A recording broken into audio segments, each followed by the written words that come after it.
Setelah resmi menjadi tim sepak bola bermarkas di kota Palembang, selanjutnya Ci Ujang yang merupakan inisiator Sumsel United akan membentuk kepengurusan dan akan dilaunching pada tanggal 14 Juni mendatang.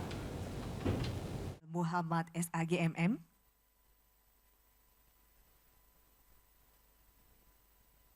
Setelah resmi akuisisi berganti, nama dari Persikas menjadi Sumsel United melalui Kongres Biasa PSSI dan bermarkas di Sumatera Selatan.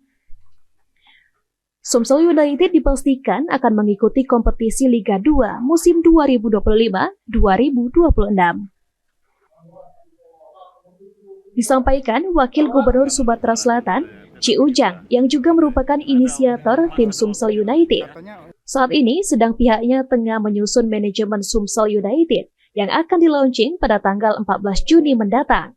Selain itu, menurut Ci Ujang, Dr. Syamsuddin Ishak akan ditunjuk sebagai manajemen lantaran memiliki pengalaman dan menyukai dunia sepak bola.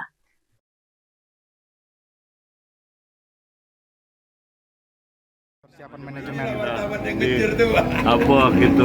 mulai kita dapatkan barisan, mulai kita atur supaya pengurusannya lebih bagus. Nanti rilisnya sendiri tanggal 14 resmi atau seperti tanggal 14 ya.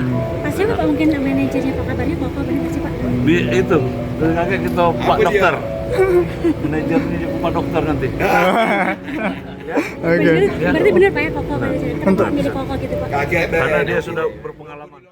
Sementara itu, Dr. Syamsuddin Ishak yang dikabarkan akan menjadi manajer Sumsel United masih belum mau memberikan komentar. Eki Saputra, PAL TV.